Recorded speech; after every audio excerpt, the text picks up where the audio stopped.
저희 무비시네영화방 소모임이 청취자 여러분들의 참여를 기다리고 있습니다. 저희 소모임 무비시네영화방은 인종, 성별, 국적, 나이 등에 상관없이 가입할 수 있습니다. 엄격한 구분의 잣대를 초월한 금기 없는 이해를 추구합시다. 말하는 쪽의 입과 듣는 쪽의 귀를 동등하게 소중히 여기는 모임이 되길 기원합니다. 머리를 높게 하고 가슴을 깊게 하는 발전적인 모임을 만들어 갑시다. 사뮤엘 울만이 청춘에서 말한 것처럼 때로는 20살 젊은이보다 60의 노인에게 청춘이 있다 하고 믿습니다. 육체의 젊음보다도 영혼의 청춘을 간직한 여러분을 환영합니다. 차이를 차별로 만드는 모든 종류의 압제에 반대합니다. 자유로운 사고 속에 교묘하게 스며드는 편견과 고정관념, 나태함과 타성을 부단한 노력으로 물리칩시다. 무비시네영화방은 존 스튜어트 밀이 1859년 자유론에서 주장한 바와 같이 타인의 권익을 해하지 않는 선에서 최대한의 자유를 누릴 것을 보장함을 원칙으로 합니다. 위 원칙에 동의하는 자라면 누구나 무비시네영화방 소모임에 가입할 수 있습니다. 무엇보다 중요한 건 즐거움이겠죠. 무비시네영화방 소모임에 가입해 우리와 함께 오늘을 즐거워합시다. 어떠한 시작에도 늘 잘 어울리는 해밍웨이의 축사로 글을 마무리합니다. 건배, 우리들에게 건배. 지금부터 두 사람이 저지를 모든 잘못에 대해 건배. 해밍웨이, 표류하는 섬들 중에서. 무비시네영화방의 소모임, 무비시네영화방. 여러분들의 많은 관심과 참여 기다리겠습니다. 그럼 지금 바로 방송을 시작하겠습니다. 감사합니다.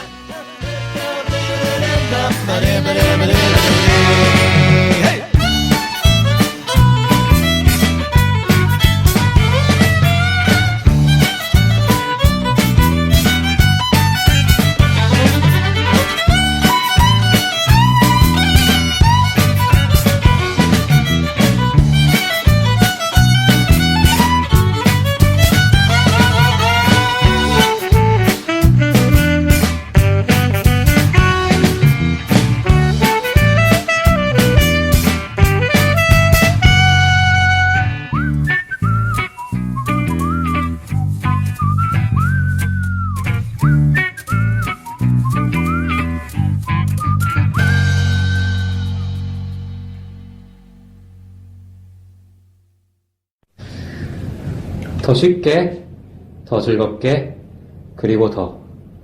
안녕하세요. 무비시네 영화방 최기사, 봉기사, 진기사입니다. 안녕하세요. 청취자 여러분. 저희 제기사 이름은 많이 들어봤을 텐데 봉기사와 진기사란 이름을 처음 들어봤을 것 같아요. 저희 봉기사님과 진기사님이 처음 이 방에 들어오셨는데 각자 자기소개 한번 짤막하게 부탁드릴게요. 네, 안녕하세요. 저는 제기사랑 함께 학교 다니면서 같이 학회도 하고 공부하고 뭐 술도 먹었고 지금은 시민단체에서 일하고 있는 봉기사라고 합니다. 반갑습니다. 박수 한번 쳐주죠. 네, 진기사님. 네, 저는 진기사고요. 저도 앞에 계신 여기 봉기사님 그리고 제기사님과 함께 학교에서 뭐 사회과학 공부하고 그런 학회 활동했었고 이름은 밝히지 않겠지만 뭐 정당의 당원으로서 맞죠? 활동도 좀 했고 네. 참고로 저는 여기 선배들 후배인데 오늘 참여하게 됐습니다. 네. 네. 산에서 내려오셨나요? 제가 머리가 좀 머리와 어떤 지금 외모 골골이 약간 예. 네. 많이 야였어요. 네. 옛날보다. 집에 물이 안 나오나요? 물 나오나요? 나옵니다. 진짜 물어보는 따뜻해요. 따뜻해요. 감사합니다. 알겠습니다. 봉기사님은 시민단체에서 일하시는데 네. 뭐 깊게는 안 들어가더라도 네. 어떤 단체에서 어떤 일을 하시는지 좀. 네, 뭐 시민단체가 여러 가지가 있는데 네. 저희는 중점적으로 언론 감시를 통해서 언론들, 특히 TV와 TV 방송과 신문들, 그리고 인터넷 신문들이 현실을 왜곡하거나 아니면 불쌍한 사람들 이상한 말로 또는 잘못된 관점으로 몰아붙이지 않는지 감시하고 있는 일을 하고 있습니다. 언론계의 정수기 같은 건가요? 뭐 그렇게 네. 말씀해 주시면 뭐 고마운 거죠.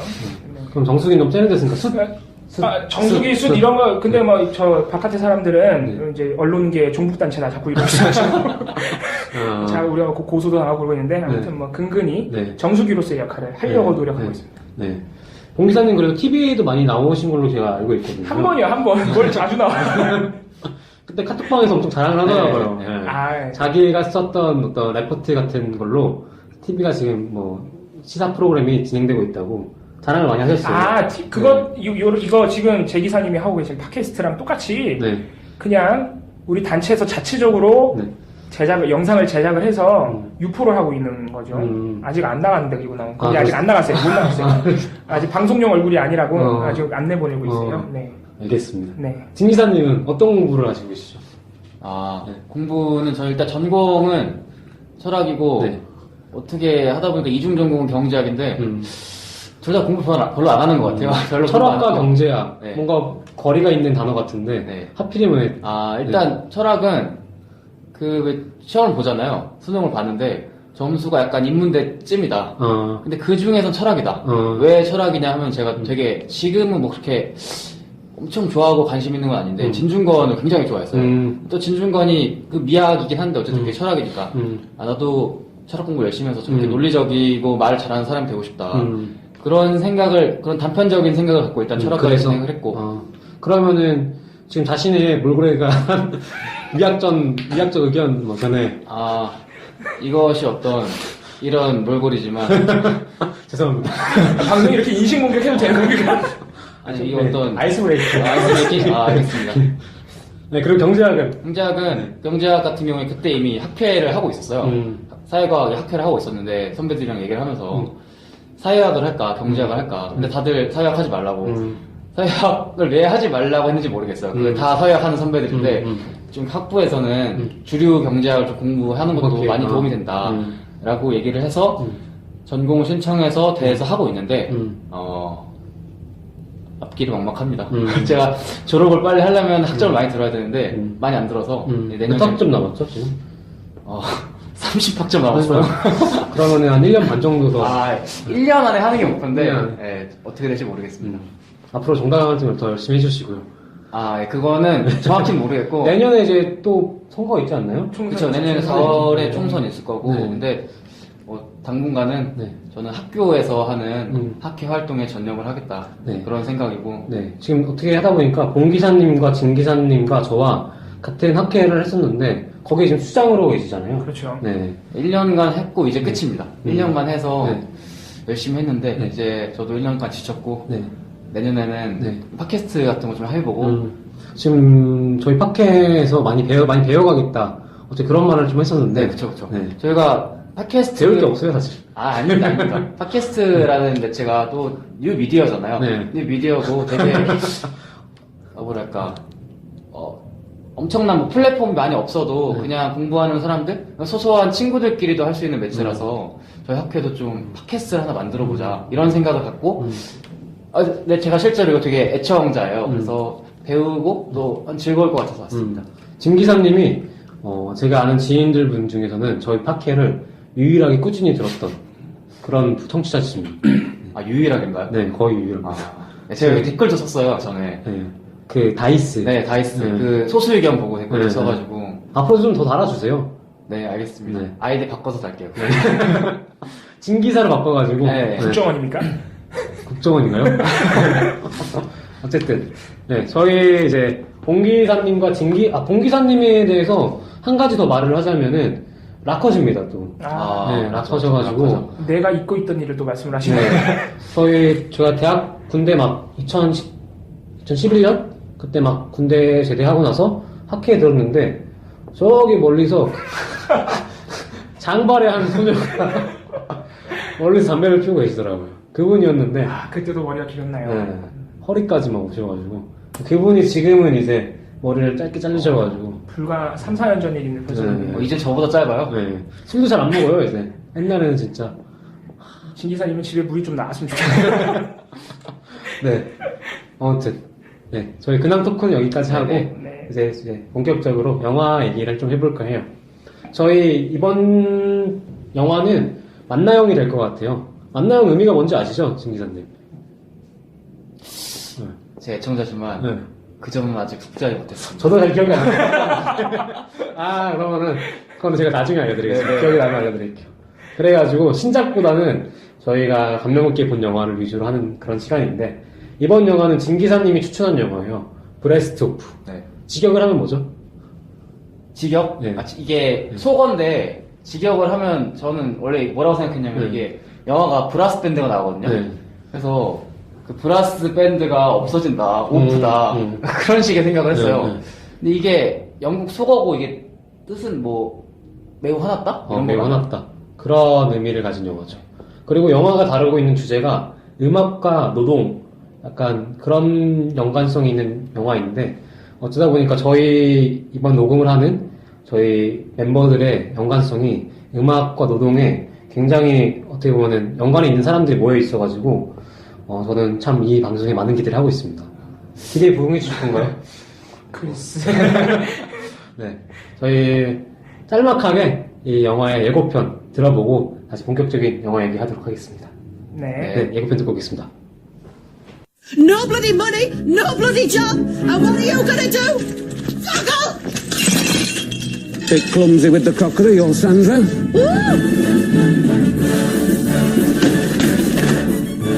10 years ago, you were so full of fight. Now you just blow your bloody trumpet. There's a bloody euphonium! Gloria Mullins. You've had her. Down bus station. It were top half only. Do you want to come up for a coffee? I don't drink coffee. I haven't got any. Say no to bloody blackmail, and yes to keeping this bit alive! Okay, lads. Let's do it.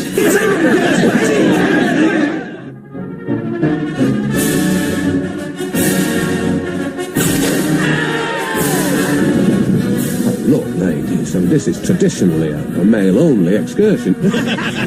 New lass on board, is she? I'll have you know that girl blows flugel like a dream. At your age?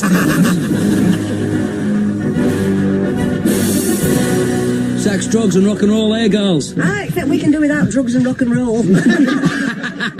네, 예고편 듣고 왔어요. 어떠셨어요? 예고편 들으시니까?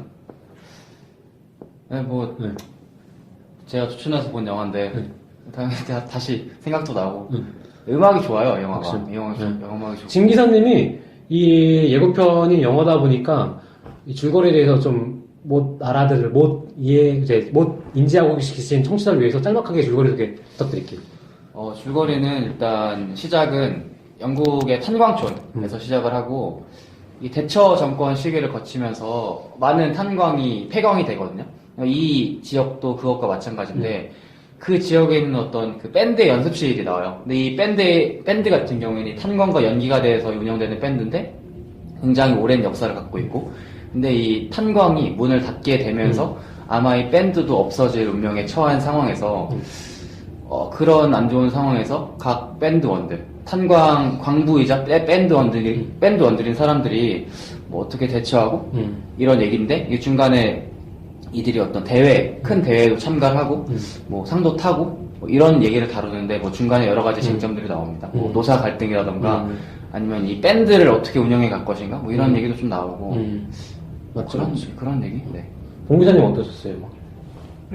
아주 뭐 저는 영화에 대해서 영화를 평소에 즐겨보는 편이 아니라서 별 기대를 안 하고 잘 모르는 상태에서 영화를 접했는데 뭐 관심 있는 주제들 나오기도 하죠. 노동과 음악이니까. 음악보다는 노동 쪽에 무게를 실어서 봤어요. 저는 아주 감동적인 영화였고 또 제 옛날 영화지만은 지금 현실에도 충분히 들어맞을 수 있는 그 명대사들 맞습니다. 아주 많았고요. 또 이 음악과 관련된 영화에서 저는 항상 울어요. 그래서 이번에도 마지막 엘버트 홀 장면 있죠. 거기서 또 눈물을 찔끔하고 거기다가 또 명대사가 이어서 나오기 때문에 어떤 대사였어요? 그 마지막에 이제 영화의 주인공 뭐 단독 주연이라고 하기 좀 힘들지만 이제 그 밴드를 이끌고 있는 지휘자인 데니가 일장 연설을 하죠. 엘버트 홀에서 이제 챔피언 대상을 탔는데 우리는 이 상을 거부하겠다. 네, 이유가 뭐냐 하면은 우리가 그냥 상을 타고 돌아가면은 아무도 신경을 써주지 않을 텐데 우리가 상을 받지 않으면은 관심을 가져주지 않을 것이냐. 그래서 막 갑자기 카메라 플래시가 터져요. 그 상을 거부하겠다고 하니까 그때 이제 이 데니가 당시 이게 지금 1980년대 얘기 같은데 아무래도 그렇죠. 영국에서 아니, 80년대 지나고 90년대 초반인 것 같아요. 대처를 좀 지난 그런 상황? 네, 아직도 대처 집권기 아, 그런가요? 같던데 왜냐면은 중간에 대처가 왜 안 죽습니까 이런 얘기도 나와요. 네. 그리고 90년대 넘어가면은 아무튼 잘 모르겠습니다. 아무튼 그런 상황에서 탄광들이 많이 없어지고 그래서 거기서 일하던 사람들의 삶이 망가지는 그 현실을 아주 직설적으로 이 데니가 비판을 하죠. 맞죠. 굉장히 직설적인 언어로. 굉장히 직설적으로 탄광을 계속 폐광하고 있고 그로 인해서 많은 사람들이 일자리를 잃을 뿐 아니라 가정도, 가족, 뭐 삶의 희망 그리고 숨쉴 의지 그렇죠 말고. 숨쉴 의지 뭐 여기 연주할 수 있는 뭐 즐거움 모든 걸 잊어먹었다. 이게 아주 이게 저도 그 대사가 소름 돋네요. 별말이 아닌 것 같지만 모든 걸 얘기하는 이 정부의 정책 그들이 사소하게 여기는 정책 하나가 신비디어는 진보라고 말하는 대사에서도 나오죠. 진보라는 이름으로 그러고 있다고. 진보라고 포장해서 그들이 아무렇지도 않게 행하는 정책 하나가 이 평범한 사람들의 삶을 얼마나 망쳐놓는지 그 짧은 시간이지만 아주 명연설을 하죠. 그 장면이 가장 인상에 남지 않나 싶습니다. 그리고 이 영화는 굉장히 특이한 영화를 잘 안 보다 보니까 네. 모든 이 미세한 부분까지 특이하다는 생각이 드는데 아주 미묘한 인간관계가 많이 나오죠. 맞습니다. 그 데니와 필립의 관계, 그렇죠. 부자 관계인데 이 아들은 또 영화 중간에 나오지만 교도소도 왔다 갔다 했던 문제아 출신이죠. 근데 이 아버지의 영향을 많이 받아서 굉장히 순수하죠. 순수하면서도 이 투쟁심이 굉장히 높아요. 맞아요. 굉장히 열성적인 노측에서 굉장히 열성적인 사람으로 나오고 그 둘 간의 관계가 또 볼만하고 또 한쪽은 이제 앤디 기억나시나요? 우리 아주 환한 미소의 이완 맥그리거가 분한 인물이죠. 앤디와 이 여자 주인공인 이름이 뭐였나? 글로리아인가요?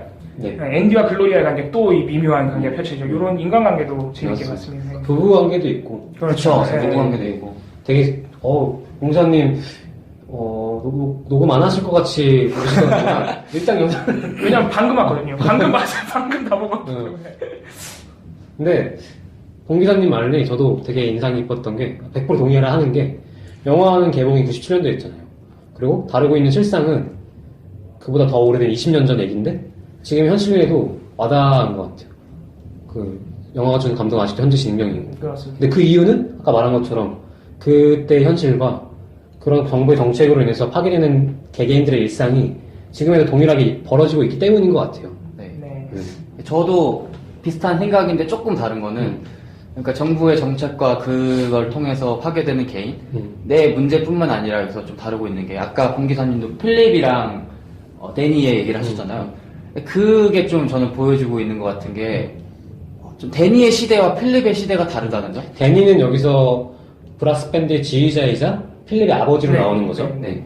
그래서 데니의 시대는 정말 그 탄광이 오래 유지가 되어 왔고 밴드도 잘 유지가 되던 시기였다면은 필립 같은 경우에는 그러던 집안의 아들로 태어나서 똑같이 아버지 같은 노동자가 됐지만 탄광은 이제 없어지고 또 밴드도 없어지는 그런 상황이잖아요. 그래서 어떻게 보면은 2015년 이건 뭐 2010년 뭐 2000년대에도 계속 나온 얘기지만 한국 같은 경우에도 뭐 정당이든 뭐 운동단체든 많은 것들이 80년대 90년대에 굉장히 번성을 했고 우리가 다닌 대학에서도 되게 그런 학생운동이 많았다면 지금 시대 2010년 2015년에는 과거의 것들이 모두 사라지는 시기잖아요. 과거의 활동들은 없고 우리에게 남은 미래는 과거와는 다른 것을 그럴 세대이기 때문에 저는 그런 점에서도 이 영화가 보면서 지금이 많이 떠오르는 지금의 우리 상황, 정치 상황을 많이 생각하게 하는 영화였어요.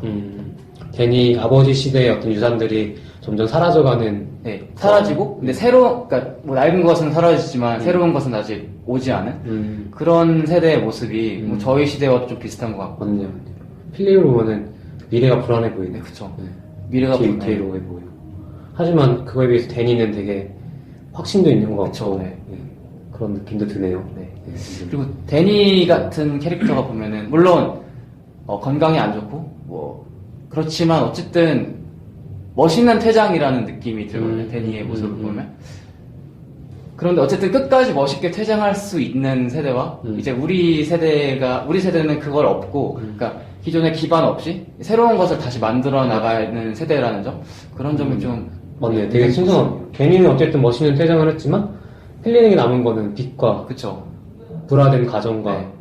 뭐 이제 잃어버린 직장과 이런 게 남아 있으니까 그런 면에서 지금의 우리와 또 비슷하다고 말할 수도 네. 있겠네요, 지금. 봉 기사님, 밴드를 운영할 때 가장 중요한 게 뭘까요? 여기서 보면 회비를 계속 걷던데 돈. 네. 돈 상당히 중요하죠. 돈 중요하죠. 힘든 문제입니다. 힘든 문제. 그러니까 사실 이게 이제 밴드가 주가 아닌 영화예요. 딱 보니까 밴드가 주는 아니고 하나의 장치죠. 지금 영화 속에서 하나의 장치, 뭐 이들의 극복기와 승리까지 아니더라도 그런 걸 보여주는 이제 장치인데 중간중간에 이제 갈등이 터지는 거는 사실 돈 때문이고 결국은 운영이 어려워서 다들 그만두려고 하죠. 글쎄요, 밴드 운영할 때 이게 중요한 게 뭘까요? 브라스 밴드라고 여자가 중요한가요? 브라스 밴드랑 우리가 좀 다르긴 한데 저는 이제 그 일렉트릭 그 밴드 음악, 락 음악을 했으니까 좀 다르긴 하지만은 여자 상당히 중요하죠. 여기서도 해체될 뻔한 밴드가 브라스 밴드가 그 글로리아라는 인물이 등장하게 되면서 다시 재결합하는 과정이 보이죠. 그럼요. 여자 중요한. 매우 중요합니다. 네. 그게 이 어떻게 보면은 뭔가 그 여성 캐릭터 글로리아가 이 영화에서 들어가 있는데 그 약간 글로리아를 대하는 그런 모습들이나 이런 게 영국 노동자들의 그 문화라고 해야 되나? 왜냐면은 노동자들도 이게 다 남자잖아요. 남성들이 보여주는 어떤 마초적 문화 이런 거를 좀 많이 드러내고 있는 부분 같아요. 실제로 말씀하신 것처럼 뭐 앞에 보면은 나가려고 하던 단원들이 그 여성 캐릭터가 오면서 그걸 접게 되고 이런 것도 나오고. 근데 저 같은 경우는 전에도 좀 얘기를 했는데 너무 그 여성 캐릭터가 감독이 너무 좀 대충 만든 게 아닌가라는 생각도 조금 들었거든요. 어떤 점 때문에 그렇죠? 일단 그 좀 스토리를 더 얘기하자면은 이 글로리아 캐릭터가 어떤 인물로 나오냐면은 그 탄광 노동자의 어떤 정말 원로, 그러니까 밴드의 원로 같은 분의 손녀고 그래서 이 탄광촌에서 오래 살았던 노동자 계급 출신의 그 딸인데 뭐 런던이든 어디든 가서 뭐 좋은 대학을 나왔겠죠. 좋은 대학을 나와서 이들의 탄광을 운영하는 그 회사 경영진 쪽에서 일을 해요. 그래서 무슨 조사 같은 걸 하는 일을 맡는데 이 캐릭터의 생각은 뭐냐면은 내가 여기서 제대로 조사를 하면은 이 탄광은 문을 닫지 않을 수 있을 것이다 라고 생각을 해서 그 회사 측에서 일을 하면서도 나는 노동자 편이다라는 생각을 갖고 있고 그리고 그러면서 또 동시에 이 밴드에도 참여를 하는 상황이거든요. 근데 저는 이 설정이 현실적인가라는 생각이 들었어요. 그러니까 과연 그 사측에서 일하는 특히 노동자 계급 출신 가정의 그 캐릭터가 과연 내가 제대로 조사를 하면은 뭐가 바뀔 수 있다라는 이상적이잖아. 너무 나이브하지 않나, 너무 순진한 생각을 하는 게 말이 되나라는 생각이 들더라고요. 실제로 보면은 영화에서도 그 글로리아가 만든 보고서는 그냥 장식품이잖아요. 그 이 회사가 제대로 된 절차를 지키고 있나를 보여주기 위한 걸로 소모될 뿐인데 저는 약간 이 캐릭터를 좀 이해하기가 힘들다 그런 부분에서 과연 저럴까? 너무 좀 로맨스를 위해 혹은 왜냐면 로맨스를 위해 혹은 이 약간 여성 캐릭터를 집어넣기 위해 만든 좀 부분이 있지 않나라는 좀 아쉬움이 들더라고요. 공기사님은 어떻게 생각해보세요? 저는 오히려 그 여자 캐릭터를 굉장히 유심히 봤는데 사실 이 보여주는 바가 있어요. 뭐냐면은 이 사람은 그러니까 비현실적이라고 뭐 일단 뭐 생각할 수 있지만은 어쨌든 본인은 노측을 위한다고 생각하고 있어요. 노동자 측을 위한다기보다는 옳은 일을 하고 있다고 생각해요. 본인이. 왜냐면은 본인이 올바르게 보고서를 써서 내면은 회사도 거기에 맞는, 그러니까 폐광을 하지 않는 쪽으로 그게 맞는 올바른 결정이라고 본인이 생각하고 사실로도 그렇게 드러나니까 그렇게 생각하고 이제 사실 노동자 그 이제 브라스 밴드를 하고 있는 사람들과도 문제없이 어울릴 거라고 생각했던 거죠, 본인은. 근데 들키고, 이 영화를 보셔서 알겠지만 들키고 나서 우리 노동자 그 브라스 밴드 하고 있는 우리 주인공들의 생각은 전혀 다르죠. 이 사람이 뭐 그 밴드 원로의 딸이건 뭐 연주를 잘하건 아니면 본인이 아무리 내가 회사에 있지만은 너희와 같은 편이라고 아무리 설득해도 전혀 통하지가 않죠. 밥도 같이 안 먹으려고 그러고 맥주 한 잔도 같이 안 하려고 그러고 심지어 연인으로 등장하는 앤디도 관계가 틀어지고 그런데 우리가 잘 봐야 되는 게 마지막에 물론 이제 데니가 아픈 상황도 있지만은 이들이 이제 결승전에 나가는 장면에서는 저는 참 재밌는 부분이 굉장히 현실적으로 잘 그린 거예요, 사실은. 글로리아가 돈을 주죠. 그렇죠. 3만 달러. 3만 달러. 회사에서 받은 돈이죠. 더러운 돈이라고. 네. 본인의 퇴직금일 거예요, 아마. 그거를 내가 밴드를 위해서 쓰겠다. 그러니까 결승전에 나가자. 이들이 거기서 마음이 동하죠. 거기서 같은 편이 되는 겁니다. 이게 뭐냐면은 제가 느끼기에는 굉장히 이게 그러니까 중요한 문제예요. 그 우리가 흔히 노사 갈등에 있어서 이 사용자 측, 특히 요새 기업들이 많이 그렇게 하죠. 너희들을 위한 거다.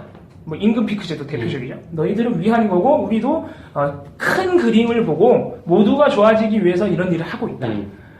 이런 말을 굉장히 많이 하는데 그게 안 통한다는 걸 잘 보여준 겁니다. 사실. 실제로도 안 통하고 노동자들에게 그렇게 마음에 와닿지도 않는 걸 잘 보여준 거예요. 뭐냐면은 결국에는 실질적인 급부가 와야 해요. 실질적인 도움이 있어야 합니다. 지금 영화에서 이렇게 돈으로 돌아왔던 거고. 그러니까 우리 저 여자 주인공의 마음이 참 안타깝게 느껴질 수 있지만 진심일 거니까 결국에는 노동자 마음을 돌릴 수 있는 거는 실질적인 변화가 아니면 돌릴 수 없다는 걸 나는 보여주지 않았나 생각을 했어요. 뭐 그런 캐릭터가 현실에서 있긴 힘들 수도 있다고 생각하지만은 근데 실제 돌아보면은 본인이 그 그러니까 사용자 측에서 이제 뭐 중간 관리자라 그러죠. 부장급 된 본인들이 굉장히 노동자를 위해서 일한다고 생각하는 사람들이 생각보다 많아요. 근데 알고 보면 전혀 그렇지 않은 거죠, 현실에서는. 뭐 그런 현실을 우리가 좀 단면적으로 볼 수 있지 않나. 뭐 그렇게 생각했어요. 그 영화랑도 되게 오마주가 오버랩이 되네요. 요즘 나온 카트란 영화에서도 그 마티즈라는 일용직 노동자, 어머니 노동자와 그 중간 관리자로 나오는 강이죠?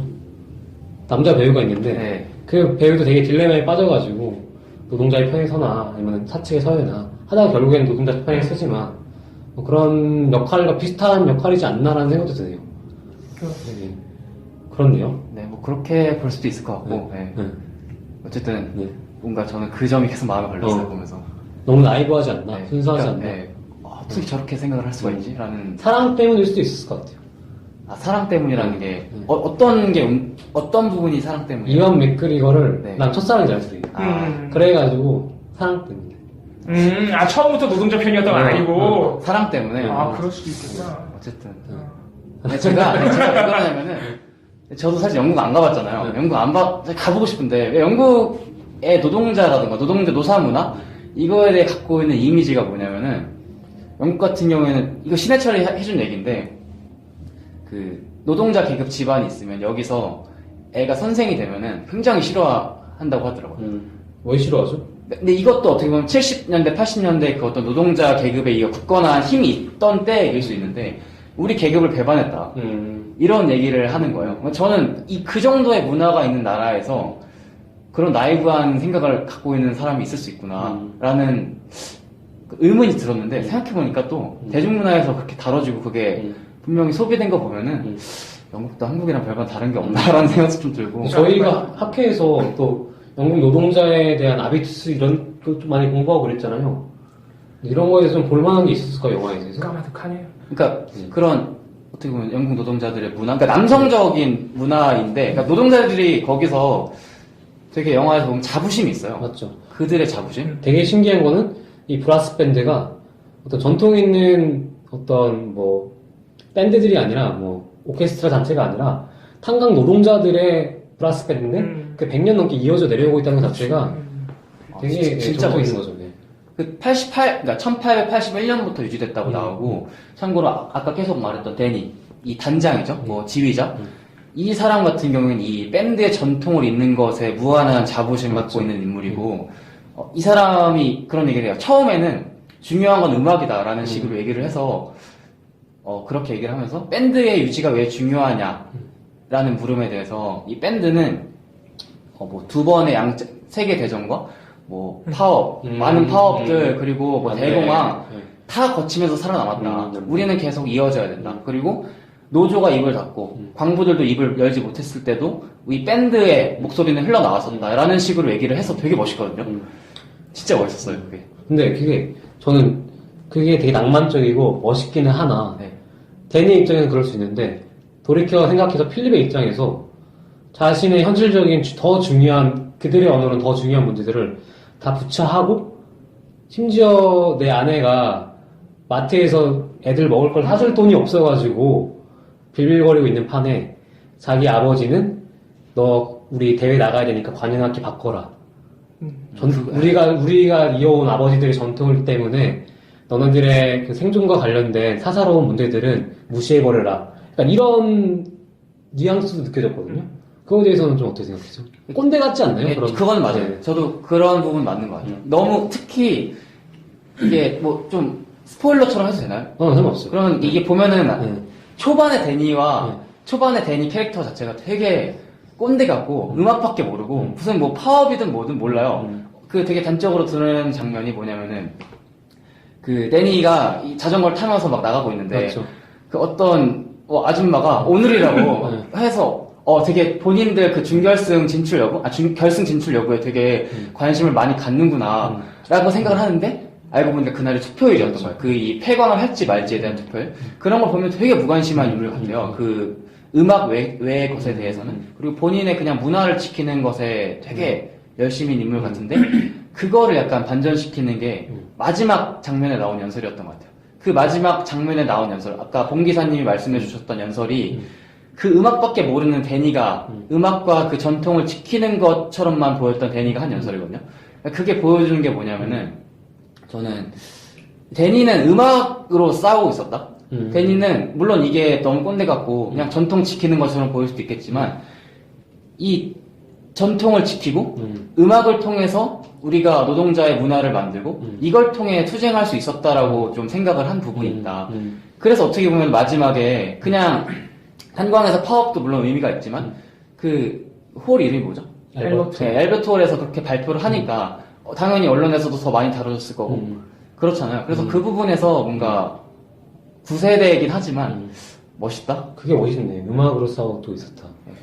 그러니까 이게 특히 데니라는 캐릭터가 상당히 중요한 캐릭터죠. 뭐 영화에서 거의 주연이나 다름없는 캐릭터인데 제가 아까 말씀드렸던 그 글로리아랑 앤디를 비롯한 브라스 밴드원들과 관계가 한 축을 이루고 있고 또 한 축은 제가 아까 말씀드렸듯이 이제 데니와 필립의 관계인데 그렇죠. 이게 되게 중요한 말씀이 나온 김에 이제 이쪽 데니와 필립의 관계를 말씀을 드리자면은 다 제 관점입니다. 이 데니는 사실 완전 꼰대죠. 아까 말씀하신 뭐 2차 대전을 두 번의 양차 대전을 다 견디고 어쩌고 저쩌고. 그게 어떻게 보면 지금 동일하게 적용시킬 수 있는 거잖아요. 이 완전 우리나라 80년대 운동권들의 이제 비판받는 일부의 운동권들의 또 말 잘못하면 큰일 나니까. 일부 운동권들에 대해 쏟아지는 비판과 똑같은 거예요. 그러니까 옛날에 우리 70년대 유신과 목숨을 걸고 싸우고 80년대 전두환의 탱크와 최루탄과 맞서 싸웠다 이게 똑같은 거거든요. 근데 너네는 도대체 뭐 하는 거냐? 유약해 빠진 젊은이라 이런 거랑 똑같은 거거든요. 그래서 완전히 꼰대인 거예요. 완전히 꼰대인데 이게 사실 우리가 알 수는 없어요. 이 사람이 원래 그런 건지 아니면은 일부러 그런 척을 한 건지 우리가 정확히 알 수는 없지만은 우리 진 기사가 말씀해 주셨듯이 이 사람이 어쨌든 간에 마지막에 연설을 통해서 본인의 진심이 그게 아닌 게 드러나는 거예요. 그러니까 우리가 정확하게 알 수는 없지만 사실은 이렇게 저는 해석을 했습니다. 그러니까 굉장히 지난한 시간을 견뎌온 사람이죠. 노동자로서. 그러니까 당연히 자부심이 있을 수밖에 없고 자기보다 젊은 세대한테 불만이 있을 수밖에 없어요. 그건 인간이기 때문에 어쩔 수 없는 거죠. 그래서 굉장히 본인의 그 힘듦과 또 아들이 힘든 것도 다 알고 있죠. 모르는 척하지만 그 안 힘들 수가 없잖아요. 이 아버지의 마음으로 심적으로. 그렇죠. 그 이 힘든 과정들을 사실 이 사람은 그 음악에 대한 자부심 하나로 버티는 거죠. 그러니까 사실 이 사람이 자꾸 음악이 제일 중요한 목적인 것처럼 얘기하지만 또는 본인이 모를 수도 있지만 못 깨달았을 수도 있지만은 본인이 깨닫기도 전에 이미 음악이 최종 목적이 아니고 이 폐광의 노동자들의 삶의 어떤 진보로 하긴 좀 뭐하고 삶에 좀 나아지는 것 그리고 계속 이 마을의 평화가 이어지는 것 노동자의 권익이 좀 신장하는 것 이것이 최종 목적인 거를 둘 중 하나예요. 본인이 까먹었거나 본인이 까먹었는데 알고 보니까 그거였거나 아니면은 본인이 계속 그거를 최종 목적으로 생각하고 있으면서 그 힘든 오랜 세월 때문에 음악으로 그걸 버티고 있었던 거죠. 마지막 연설에서 그걸 보여준 겁니다. 자기의 진심을. 그래서 사실 우리 비판받고 있는 일부 운동권, 지금 이제는 기성세대가 되어버린 일부 그런 사람들이 있다면 사실 데니의 자세를 배워야 되는 거죠. 데니의 마지막 연설에서 드러나는 어떤 그런 본인이 싸워왔고 젊은이들을 채찍질하는 채찍질 할 수 있잖아요. 근데 애정이 담겨있잖아요. 그렇죠. 네. 채찍질 할 수 있는데 그 최종 목적과 우리가 다 같이 더불어서 살아가는 세상에 그런 자세에 대해서 좀 생각해봐야 되지 않을까. 맞습니다. 네. 근데 저희 아버지를 생각해보면 단적으로 내 아버지만 봐도 만약에 내가 저 상황에서 필립이었다면은 저 필립처럼 따를 수 있을까? 라는 생각이 계속 드는 거예요. 그게 신기하죠. 맞아요. 못 따랐을 수도 있을 것 같아. 맞아요. 저렇게 보면은 너무 수동적인 것 같기도 하고 미련한 것 같기도 하고 당장 그것보다도 꼰대 같아 나는. 필립이? 아니 데니가. 그거는 맞는 것 같아요. 꼰대죠. 걔가 어떻게 마지막을 말을 하고 내 아버지에 대한 진실을 모르는 게 아니잖아요. 이렇게 방법론에 있어서 잘못된 게 있고 좀 구시대적인 게 있으면은 당장 우리가 바꿀 수 있는 게 나았다면 그걸 선택하는 게 맞다고 생각을 하고 있거든요. 그렇네. 그건 맞다고 맞아요. 생각해요. 꼰대죠. 특히 아버지 아들 관계로 보면은 굉장히 무심한 아버지죠. 보수적인 걸 넘어서. 그런데 지금 보니까 저희 이 영화가 사실은 시대 배경상이나 기승전결을 보면 되게 뻔한 영화가 될 수 있는데 이 안에서 캐릭터 구조가 너무 잘 짜임새 있게 만들어졌기 때문에 우리가 좀 감명 깊게 볼 수 있지 않았나? 라는 생각도 드네요. 네. 저는 그리고 대사도 너무 좋아서. 대사 좋아하던 대사 있어요? 뭐 아까 말한 봉기사님이 그 데니의 마지막 연설을 얘기하는데 이 대사가 되게 뭐 아실지 모르겠지만 심지어 음악에도 나온 대사예요.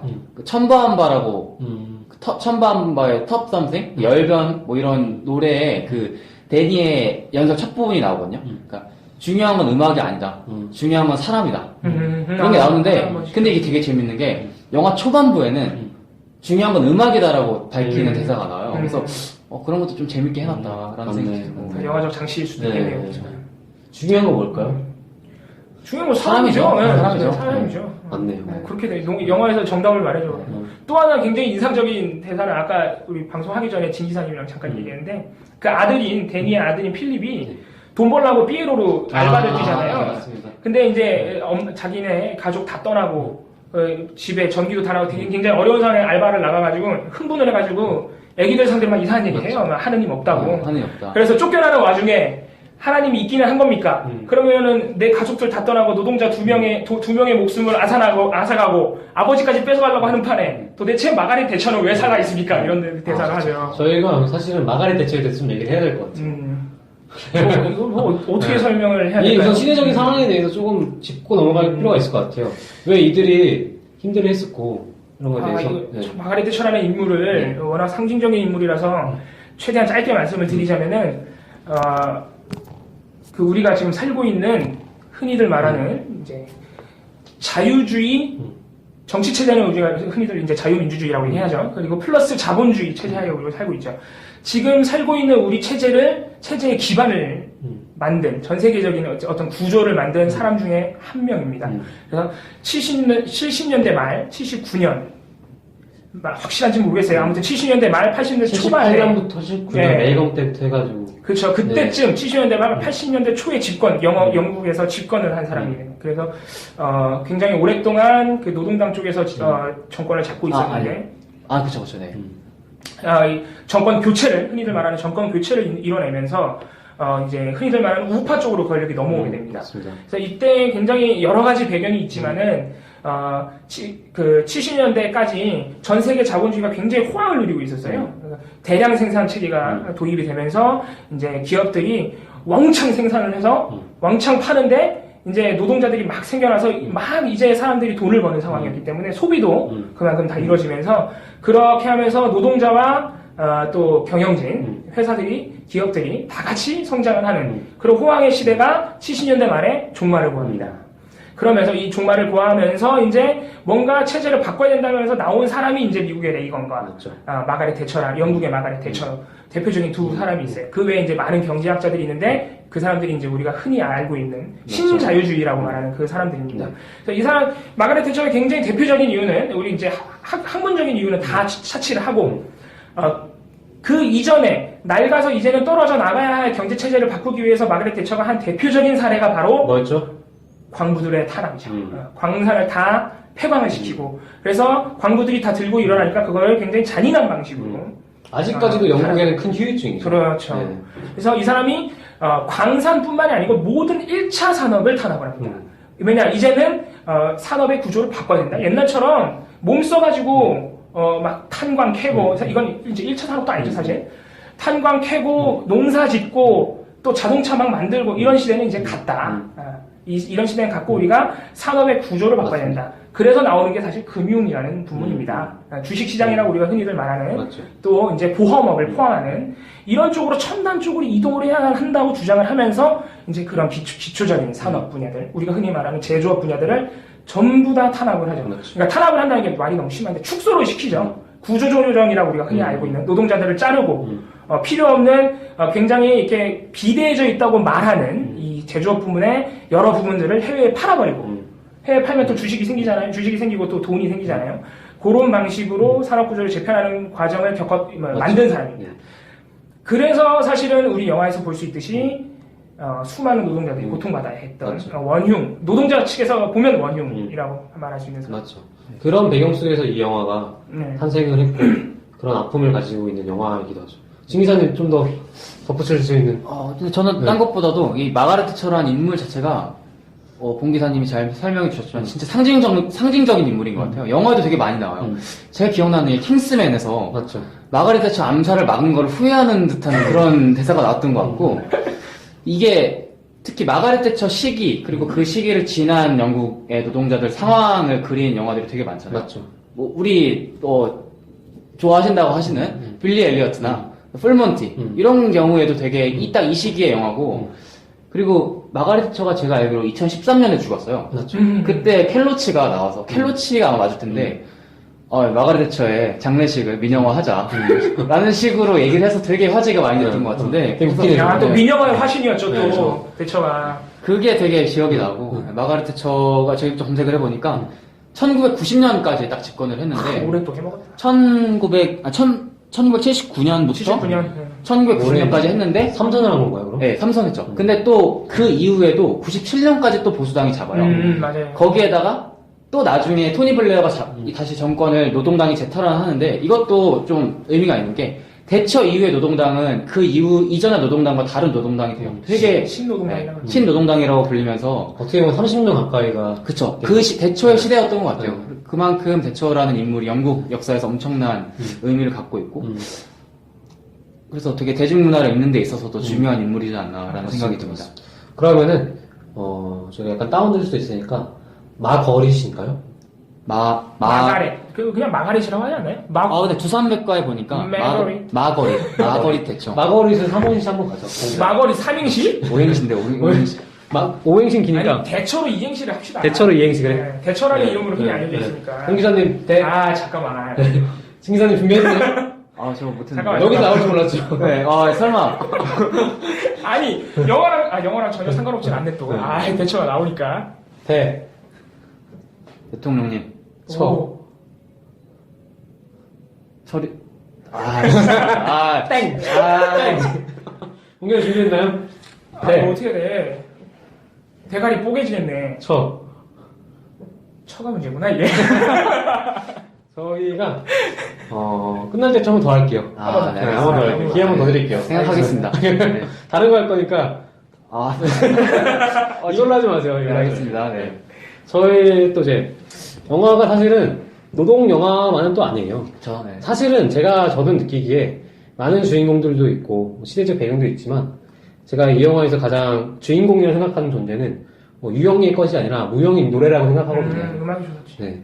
노래가 그들이 처음 그림리에 있는 브라스 밴드가 처음 모였을 때 그 플레이하는 음악이 되게 어두워요.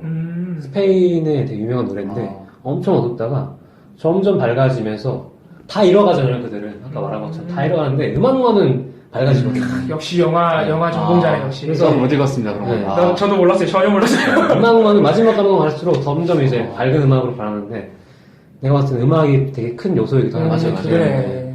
음악에 대해서 조금 짤막하게 얘기를 한번 하죠. 네, 저 같은 경우에는 저는 좀 재밌었던 거는 영화과 앞에서 이런 얘기하면 그럴 수 있는데 처음에 연습 장면이 나오거든요. 그러니까 이게 어쨌든 밴드기 때문에 노래가 길잖아요. 3분 4분 된단 말이에요. 근데 초반 장면들은 그 연주하는 걸로 시작을 해서 그 노동자들의 생활을 보여주는 식으로 이거 처리를 해요. 일단 노래는 다 들려줘야 되니까. 그러다가 노래는 BGM으로 깔리고 네. 이제 세상한 장면들이 멈춰. 그쵸. 연주 장면 조금씩 나오고 세세한 장면들이 나오는데 나중에 되게 중요한 장면이 그 데니가 아프거든요. 데니가 피를 토하면서 쓰러지는데 그 병실 앞에서 그 노동자이자 이 악단 밴드의 단원들이 밴드 단복에 맞죠. 이 작업용 허리띠 그리고 탄광모를 메고 연주를 하는데 이 장면이 너무 감동적이어서 이게 저는 그 코스튬 그 옷 자체가 되게 상징적이라고 생각을 한 게 그들이 아마 그 순간이 탄광모 안전모를 쓴 마지막 순간이었을 것 같아요. 그리고 그들이 그때 마음을 먹었던 건, 아, 이게 연주도 마지막이라고 생각을 한 상태에서 연주를 하거든요. 그래서 아까 뭐 제가 너무 세대 얘기를 하는 걸 수도 있는데, 이게 어떤 그들이 믿었던 한 세대가 끝나는 느낌? 우리가 노동자이자 밴드원으로서 활동을 하는 그거를 저무는 시기에서, 물론 그 데니가 아픈 것도 슬프지만 되게 눈물을 흘리면서 연주를 하는 장면이 너무 인상 깊었고, 그리고 뭐 마지막에 우승을 하게 되는 연주 장면은 당연히 좋고, 그리고 또 되게 재밌는 부분이 마지막에 그 영국 2층 버스인가요? 맞죠. 2층 버스를 타고 가면서 그 국회의사당인가? 뭐 거기를 지나가면서 데니가 키스를 하죠. 그쵸. 아, 앤디랑 네. 예, 저기 글로리아. 글로리아가 키스를 하고 데니는 노래를 하는데 그 노래가 원래는 원곡이 랜드 오브 호프 앤 글로리, 그게 영국의 되게 상징적인 노래잖아요. 어떤 노래죠? 저가 뭔지 정확히 모르는데 이게 거의 국가식의 노래, 잉글랜드 국가 정도의 노래인데 그거를 랜드 오브 호프 앤 블러디 글로리라고 애국가 같은 거예요. 네, 애국가 같은 거예요. 애국가인데 약간 빌어먹으러 애국가? 뭐 이런 식으로 얘기를 하면서 블러디 글로리라고 하는 거니까 그런 점에서 참 영화가 뭐 음악적 익살성이 있네. 네, 정말 네, 그쵸. 봉기사님은요? 글쎄요, 저는 브라스 밴드 잘 모르고 또 여기 나오는 노래들이 아무래도 다 클래식종이잖아요. 그래서 사실 노래를 잘 캐치를 하진 못했는데 그 중간에 그 장면은 재밌더라고요. 예선, 동네 예선, 엘버턴 오기 전에 동네 예선을 할 때 중간에 이제 밴드원들이 폐광되고 그러니까 의욕을 잃어버려가지고 막 실수하는 장면이 나와요. 근데 그걸 어떻게 녹음했는지 모르겠는데 그 중간에 막 트럼펫 떨어지고 막 그 실수하는 그 음만 되게 잘 들려요. 들어보셨어요? 그 녹음을 그렇게 했나봐요. 되게 이렇게 싱크까지 맞춰가지고 트럼펫 떨어뜨리는 싱크까지 맞춰서 그 장면이 음악 쪽에서는 기억에 남고, 그리고 이제 아무래도 음악 영화다 보니까 막 어떤 우리가 이 영화가 이제 음악적인 어떤 뭐 음악으로 이렇게 줄을 이뤄가는 스토리가 아니라서 그렇지, 사실 음악 영화라는 게 기본적인 감동이 있죠. 그렇죠. 뭐 아무리 기승전결이 뻔하다 그래도 음악이 가져오는 그 감동 때문에 우리가 말했던 명대사, 명연설 이런 게 더 와닿지 않았나 생각이 듭니다. 맞습니다. 각자 좀 인상 깊었던 장면이 있을까요? 영화를 보면서? 저는 아까도 얘기를 해서 그 병실 앞에서 연주하는 장면이 너무 인상 깊었던 것 같아요. 봉기사님. 저는 우리가 말하는 이제 글로리아가 처음에 밴드 들어왔을 때 아까도 얘기했지만은 독주한 장면? 아니 그 남자 두 분이 짐하고 한 분이 언인가 네, 언이. 두 분이 그만둘라다가 말아요. 맞죠. 젊은 여자 나랑이 들어오니까 제 인상 깊었던 장면이 그 두 분의 아내분이 나와요. 이렇게 되게 익살스럽고 재밌는 아주머니 두 분이 나오는데 그 두 분이 담배를 피죠, 계속. 담배 피고 줄담배를 피셔요. 두 분이 이렇게 길을 가다가 글로리아랑 마주쳐요. 글로리아는 이제 밴드 연주하러 가는데 이 두 분이 알아채요. 남편이 왜 밴드를 안 그만두는지 알아채고 그 글로리아한테 물어보는 장면이 나와요. 혹시 밴드 연주하러 가냐? 글로리아가 맞다 그러니까 어떻게 하셨어요? 그러니까 아니 남편들이 자기들한테 얘기를 한다고. 그 장면 보면서 한국이나 영국이나 남자들은 다 똑같구나 이런 생각도 들고, 그 어떤 우리 잠깐 얘기했는데 노동자들의 어떤 그 행위 패턴 이런 어떤 그런 걸 묘사하기 위한 아주 재밌는 장면이 아니었나 생각해보니까 그런 대사의 재미가 있는 부분이 또 앤디랑 글로리아랑 이제 데이트를 합니다. 데이트를 하다가 이제 글로리아가 자기 집 앞에서 앤디한테 뭐라고 그러냐면 커피 먹고 가자고. 뭔지 알았어. 근데 앤디가 뭐라고 대답하냐면은 둘이 이제 썸이 있어요. 이미 이제 되게 애틋한 정이 있는데 커피 먹자고 했는데 여자애가 먼저 앤디에 받아치는 게 커피 안 먹는다고. 글로리아가 근데 여기서 뭐라고 받아치냐면은 커피는 잊지도 않았다. 그러면서 들어갑니다. 참. 요즘 말로 바꾸면 라면 먹고 갔는데 라면 안 먹어 했더니 라면 따위 없다. 맞죠, 그런 거죠. 그래서 그걸 들어갔다 나오거든요. 나올 때 데니랑 맞아. 애니가 뭐 했냐고. 다 알죠. 글로리아는 뭐라고 해요? 글로리아는 환상적이지 뭐 이러면서 지나가요. 그러면서 글로리아가 창밖에서 앤디를 바라보고. 여러모로 재밌는 부분이 많았고. 이 감독이 마크 허만이라는 감독인데 이렇게 유명한 감독은 아닌데 또 재미있는 영국 내에서 재미있는 상업 영화를 좀 찍으셨던 분이더라고요. 그 중에는 브레스토프가 그래도 가장 흥행했던 작품이고, 참 20년 전 영화인데 우리 알만한 영화는 있나요? 허만 감독 중에? 파자마를 입은 줄무늬 파자마를 입은 소년들, 최근에 개봉했던 작품인데 들어보긴 했을 거예요. 아마 소설이 원작일 거예요. 그래가지고 들어보긴 했을 거예요. 정말 들어보기만 했습니다. 네. 그런 영화입니다. 참. 97년도 개봉작인데 97년도가 또 저희가 신자유주의적으로 큰 일이 있었던 해지 않습니까? 기가 막히게. 네. 또 얼마 전에 타기를 하신 네. 김영삼 감독님, 김영삼 대통령님이 그때 97년에 뭐라고 했죠? 신년에 페이마 IMF를 맞고 퇴임을 했죠. 네. 그러면 그때 그림리 탄광초 어쨌든 다빈치 코드네요. 여러 영화가 평행이론인가요? 평행이론이죠. 네. 영국이 80년대 초반에 겪었던 일을 우리는 이제 한 20년 지나서 90년대 말에 겪고 있었던 거죠. 그렇습니다. 네. 저희 또 좀 할 얘기가 있을까요? 혹시? 진 기사님 아까 뭐 적던데. 적은 게 노래 제목이었어가지고 블러디 글로리. 네, 이 블러디라는 단어가 굉장히 자주 맞죠, 나와요. 맞죠. 이게 네. 그때 당시에 지금은 거의 쓰이지 않는데요. 제가 미국 친구한테 물어봤는데 지금은 뭐 쓰는 사람이 있겠지만 완전 시골에 거의 안 쓰이고 이때 당시에도 노동자들의 어떤 은어 블러디라는 이제 강조의 의미래요. 베리 같은 거죠, 베리 같은. 그래서 그게 상당히 많이 나고 그것도 어느 정도 그러니까 우리는 영국 현실을 잘 모르니까 근데 이게 영국에서 좀 흥행을 했다면은 그때 당시에 그 어떤 풍조 이런 걸 굉장히 잘 그린 영화인가 아닌가 그런 생각이 들더라고요. 계속 블러디만 들려요. 블러디. 대사의 한 30%가 블러디였죠. 우리의 이제 리얼리즘 영화, 우리나라 리얼한 영화들 보면은 쌍시오시로 시작한 영화 단어 많이 나오는 것처럼 참, 고증을 잘한 영화다. 그 당시에 대사로서 블러디로서 고증을 잘한 영화인 것 같습니다. 네. 또 뭔가 얘기할 게 있을까요, 저희가? 이게 근데 영화 사실 저는 전체적으로 슬프게 읽었어요. 영화 전체적으로 굉장히 슬픈 영화입니다.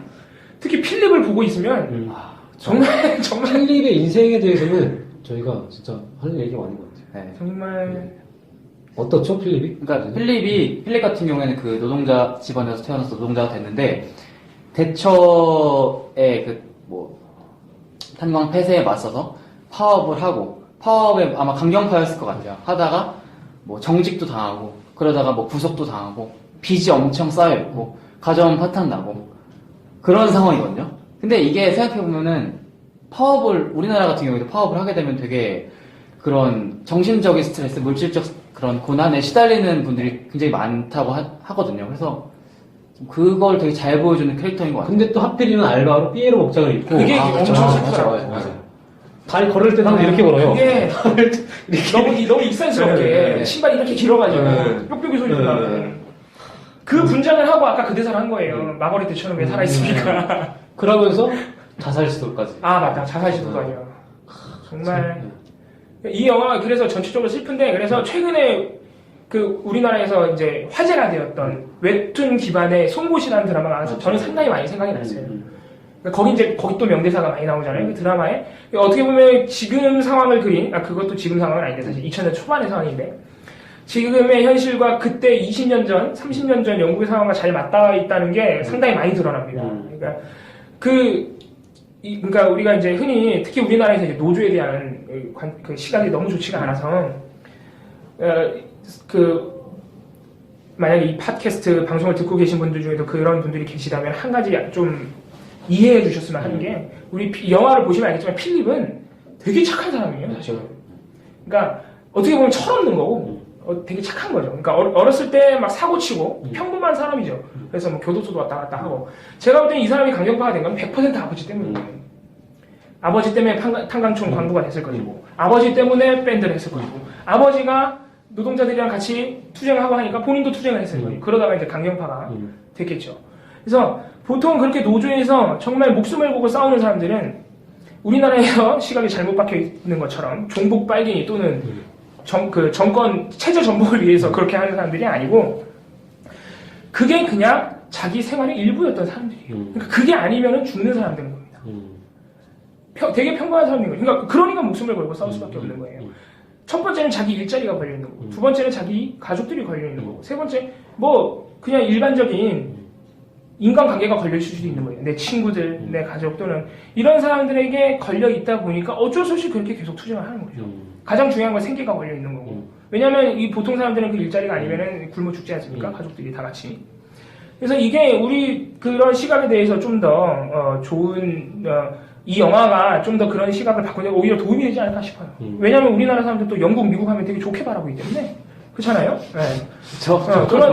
내가 볼 때 이런 영화가 상당히 좋은 사례가 될 수 있습니다. 송곳이라는 드라마와 마찬가지로. 그렇죠. 여기서도 좀 아이러니했던 거는 광부들의 사실은 결국에 광부들의 80%는 3만 불의 퇴직금 선택을 하잖아요. 그렇죠. 그런 거 보면은 좀 그것도 잘 발견이다. 그러니까 80%라는 그게 나와요. 80%라는 투표율이 투표율이 아니고 그러니까 퇴직금을 선택하고 폐광을 그러니까 선택한 사람들 노동자인데 거기서 일하는 사람들이 이제 80%가 자기 일자리가 없어지는 걸 원한단 말이에요.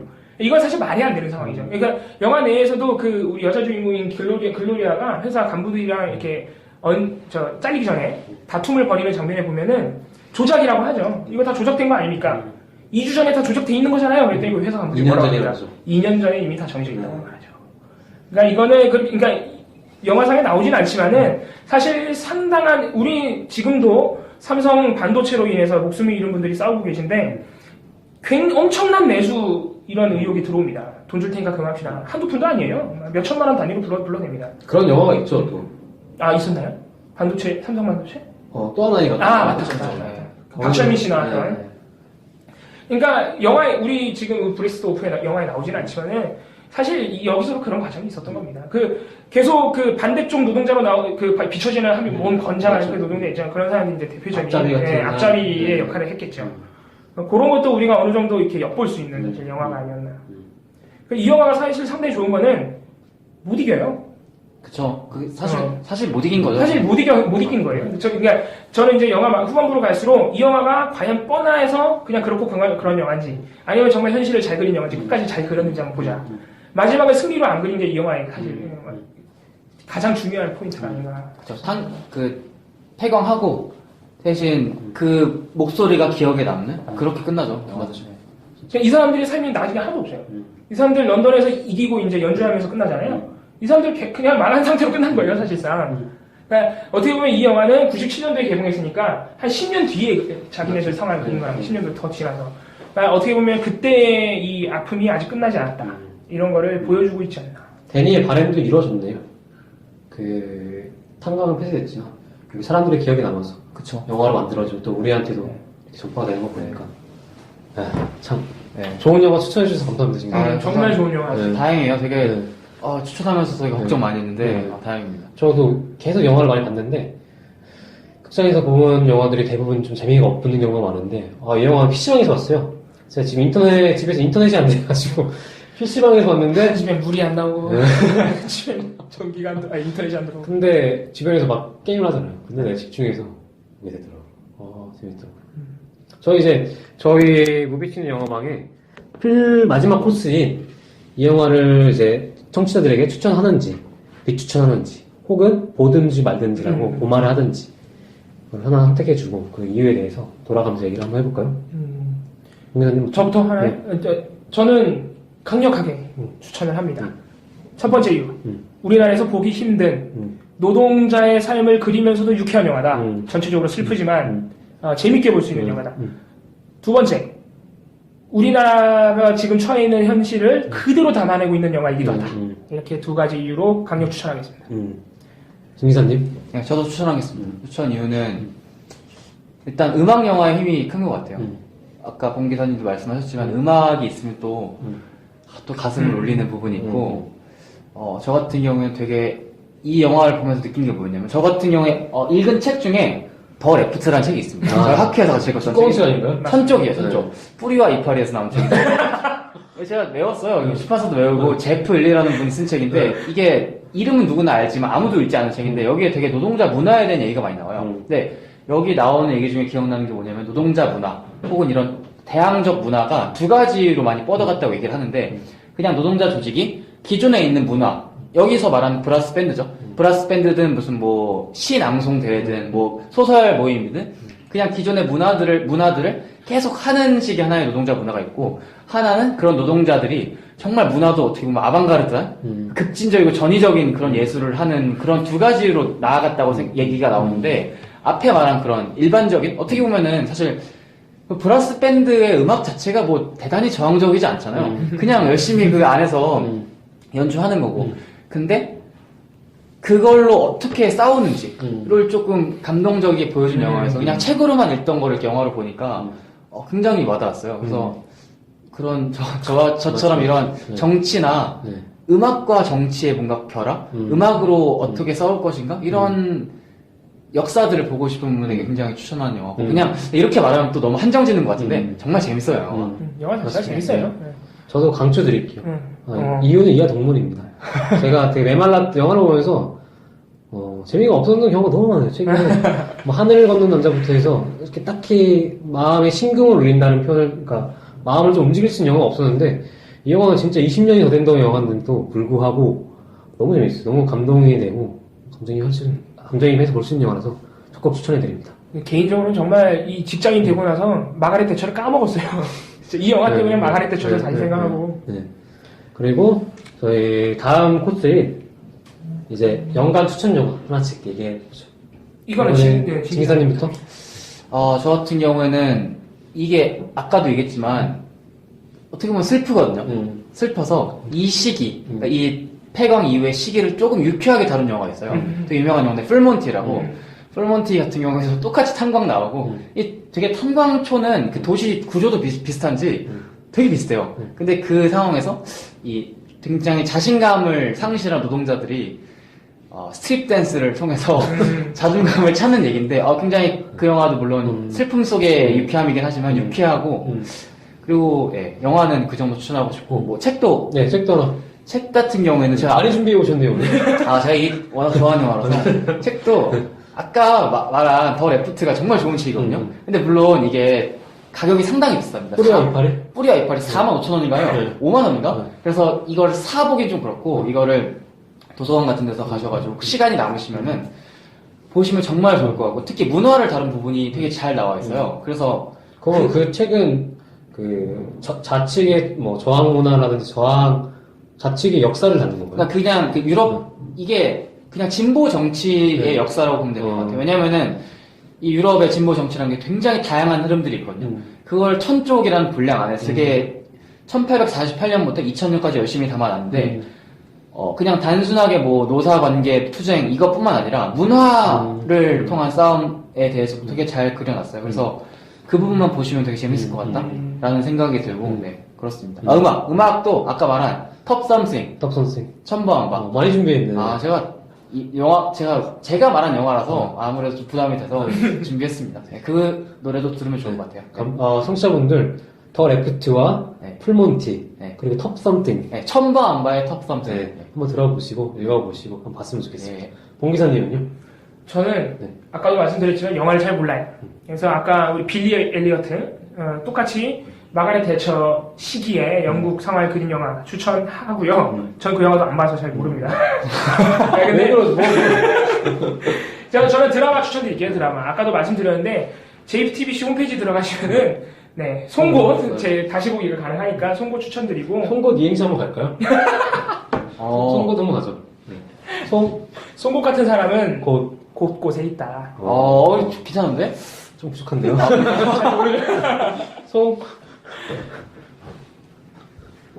송시열이 말했다. 곧 나도 떠난다? 죄송합니다. 이게 어렵죠? 어렵네요. 어려서 댓글로 달아주세요. 나온 생각이 있다면은. 그래가지고. 그리고 송곳은 웹툰도 있잖아요. 굉장히 유명한 웹툰이죠. 우리끼리만 유명한가? 아무튼. 그분의 웹툰이죠. 어떤 분이 최규성, 웹툰도 추천을 드리는 바입니다. 마지막으로 저는, L 시스테마라고, 국가 이름이 생각이 나는데. 베네수엘라? 베네수엘라에서, 아까 진기사님 말씀 주셨는데, 정치와 음악, 조금 결이 다르지만 빈곤에 관한 영화예요.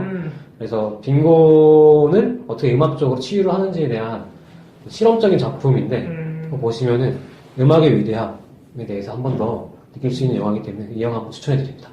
좋습니다. 저 이렇게, 진기사님과 봉기사님과 함께한 팟캐는 또 할 거죠? 그럼요. 재밌네요. 나는 이제 뭔지 알만 하니까 끝나네. 이렇게 하는 거구나 싶은데. 이제 조만간 또 모여서 약간 기존에 이제 철기사님과 남기사님과 했던 방송은 좀 영화적 세치에 맞춰져 있다면은 이제 봉기사님과 진기사님과 이제 우리 학회 위주로 해가지고 멤버를 꾸려가지고 간간하게 시간이 되면은 저희가 좀 더 저희만의 그 색깔을 볼 수 있는 영화 선택을 해가지고 청취자들에게 다가가도록 노력을 할게요. 네. 불러주시면 약속을 해주세요. 그럼요. 네, 불러주시면 불러주시면은 네. 열심히 또 보고 네. 오겠습니다. 네. 제가 이번에 나태하게 했는데 네. 다음에는 네. 좀 더 최선을 다해서. 네. 이렇게 해서 저희 한 번 더 청취자들이 이번 편 듣고 많이 기다리실 것 같아요. 정말? 예, 뭐 기다려 주시면 좋고. 네. 100개 하나 달아주세요. 기다린다면. 네. 그 기다림이 오래되지 않았으면 좋겠어요. 네, 알겠습니다. 네, 알겠습니다. 저희 그럼 이만 인사드리죠. 네, 네. 고맙습니다. 네, 감사합니다. 가세요.